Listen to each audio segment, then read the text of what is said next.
On va maintenant continuer avec la partie 2 de notre vidéo.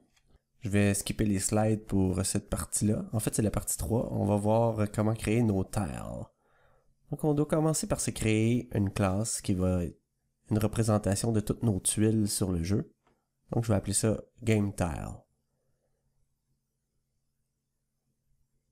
On va avoir besoin ici de se créer quelques propriétés qui vont nous aider quand on va venir afficher ces tuiles-là. Donc, on va avoir un ID qui va nous servir de déterminer quelle position la tuile a dans le jeu. On va avoir un nom qui va être utile pour venir déterminer le type de la tuile, comme par exemple si c'est le lapin ou si c'est un chemin, etc. On va avoir nos coordonnées XY. Et on va avoir aussi le nom de l'image. Quand on va venir créer le sprite, on va prendre ce nom-là et on va créer le sprite à partir de cette image-là. On va avoir aussi besoin d'une propriété booléen pour savoir si on doit valider ou non l'angle de cette tuile-là. Comme par exemple les chemins qui sont en croix ou le chemin qui est le pont. Quand même qu'on ferait une rotation dessus, ça donne absolument rien de le valider. Donc on va avoir besoin de deux propriétés pour savoir si l'angle 1 ou l'angle 2 est bonne. Par exemple, un chemin qui est courbé, on a deux options pour le valider, ou en fait, le chemin qui est la ligne droite est plus facile à comprendre. Si on fait une rotation de 90 degrés, c'est l'équivalent de si on fait une rotation de 270 degrés. On va avoir aussi besoin d'une fonction pour valider que notre tuile est actuellement bonne. Donc, on regarde si l'angle qui est passé est égal à l'angle 1 ou l'angle 2 qu'on a configuré dans notre création de tuile. Donc ça, en fait, c'est juste un simple objet qui vient définir une seule tuile.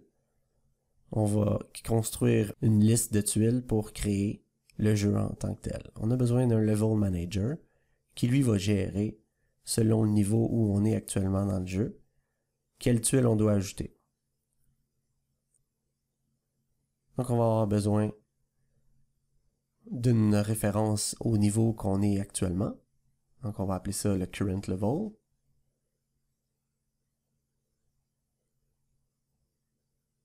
On va avoir aussi besoin d'une liste de tuiles. Donc, ces deux propriétés-là vont être publiques sur le get et privées sur le set. Donc, notre liste de tuiles va venir changer selon le niveau où on est rendu. Là, je vais copier du code que j'ai écrit précédemment parce que c'est en fait très long pour créer la liste de tuiles qu'on a besoin. Dans notre constructeur, on vient initialiser notre niveau et nos tuiles.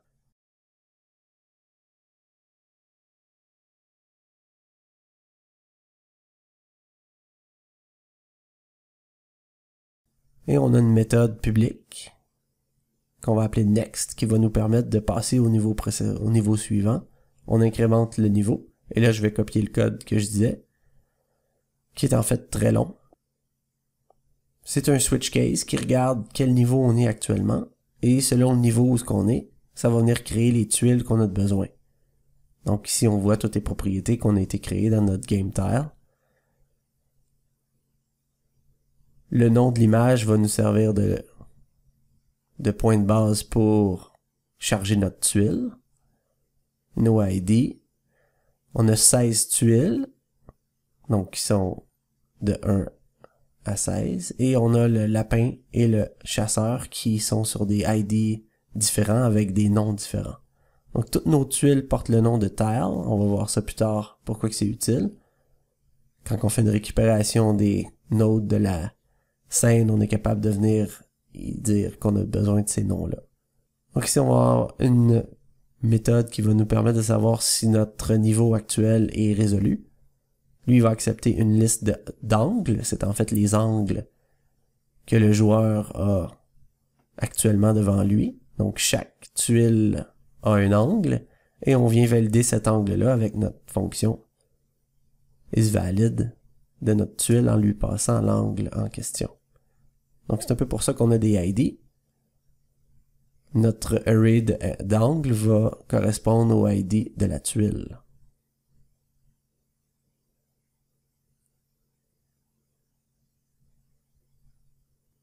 Donc on va maintenant ajouter toutes les images qu'on a besoin dans notre répertoire ressources. Donc ces images-là vont être chargées par rapport à la propriété ImageName de notre GameTile. Maintenant qu'on a toutes nos images, on est prêt à aller dans notre Touch Began, où ce qu'on était lors de notre dernière vidéo, et on est prêt à débuter le jeu.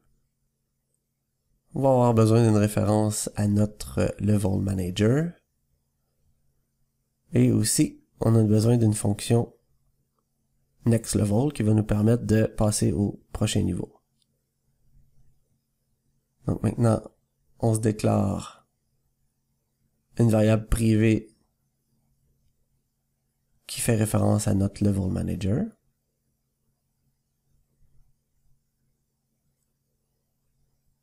Donc quand on charge le jeu et qu'on clique une première fois, on va pouvoir appeler notre Next Level.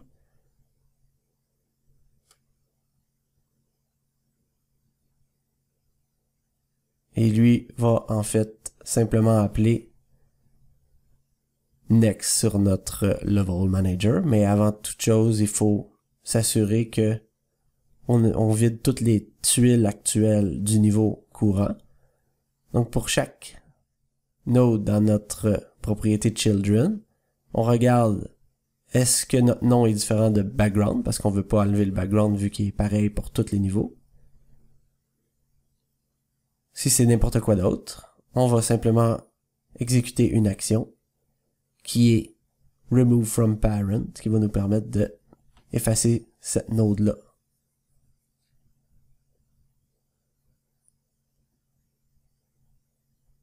Maintenant, on lui passe le Next. Donc, on va changer de niveau à ce moment-là. La propriété Tiles va être rafraîchie avec les nouvelles tuiles à ajouter. Donc, on fait juste s'assurer que on a vraiment des tuiles et qu'on a le nombre exact qu'on a besoin. Si c'est plus grand que 16, ça veut dire que c'est automatiquement correct. Notre niveau est complet. Avant de les afficher, on va avoir besoin de quelques constantes.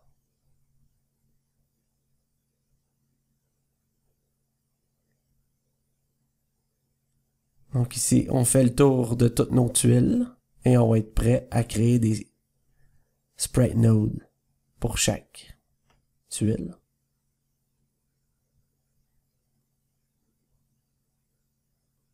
Donc on va charger le sprite node à partir de l'image et de la propriété ImageName, comme on a vu tantôt. Et le nom va être égal à la propriété name aussi. Donc si on se rappelle, toutes nos tuiles de 1 à 16 avaient le mot tile. Donc on regarde si notre ID est plus petit ou égal à 16, on va venir lui concaténer le ID de la tuile en question. Donc chacune de nos tuiles va avoir un nom qui va ressembler à tile 1, tile 2, tile 3. Et on ajoute la node à notre collection. Par contre, comme je disais, ça va nous prendre quelques constantes pour venir positionner notre tuile.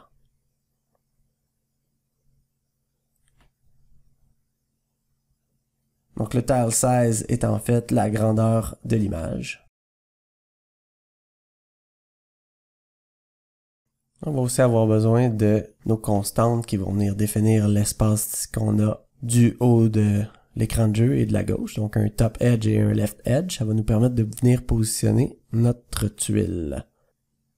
Donc maintenant on est capable de venir setter la position de notre node. C'est un new point f, donc une coordonnée. Son x va être égal à la tuile actuellement, le x de la tuile, fois la grandeur de la tuile en question, qui est notre tile size. Et on ajoute ça au left edge. Notre y, lui, va être un petit peu plus corsé, puisque on a besoin de lui dire 3 moins tile y, fois le tile size. Donc on se rappelle que les coordonnées ne fonctionnent pas dans le même sens qu'on est habitué. Donc si vous avez oublié un peu, référez-vous aux premières vidéos où on discute le positionnement des tuiles. Maintenant, on devrait être capable de voir les tuiles s'afficher à l'écran. Mais évidemment que notre rotation n'est pas complétée actuellement. Donc si on démarre l'application, encore une fois dans le simulateur, on devrait voir nos tuiles positionnées à l'angle 0. Donc c'est quelque chose qu'on va changer éventuellement pour créer un peu un effet de rejouabilité, un peu d'avoir les tuiles positionnées de façon random dès qu'on charge le niveau. Maintenant, on peut aller créer notre code qui va réagir lors du clic sur un item. Donc ici, on est dans notre else. On se rappelle que notre if regardait si la partie était débutée. Si on a débuté une partie, on va rentrer dans le else. L'idée ici, c'est de venir récupérer les coordonnées du point qui a été touché pour aller récupérer les nodes qui sont à ce point-là. Donc ici, on est capable de venir lui dire touch.location in node, on lui passe this qui est notre scène, on se rappelle. Donc ça va nous donner les coordonnées de l'endroit qui a été touché. Donc c'est un point F. On va être capable de venir récupérer les nodes à cet endroit-là avec getNode@point. On lui passe la location. Donc si jamais on a trouvé des nodes, l'idée c'est de faire le tour de ces nodes-là et de s'assurer que leur nom débute par tile. Donc on va venir caster ici notre node en skSpriteNode pour pouvoir exécuter une rotation dessus. Et maintenant on s'assure que la node qui a été touchée débute avec le mot tile. Donc c'est pour ça qu'on a nommé nos objets comme ça quand on a créé notre niveau 1. Et ici on va venir exécuter une rotation. Rotate by angle, c'est une action qui s'attend à avoir un radian et une durée. Ici, j'avais oublié aussi de venir concaténer le tile ID dans notre nom. Donc, pour vraiment avoir des tuiles qui portent le nom de tile 1, tile 2. Donc ici, j'avais oublié aussi d'utiliser la fonction getNode@location qui va nous retourner elle une liste.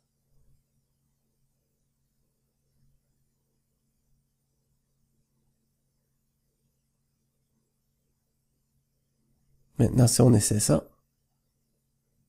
on est capable de faire des rotations. Donc, tout fonctionne. On a passé notre degrees to radian à notre fonction.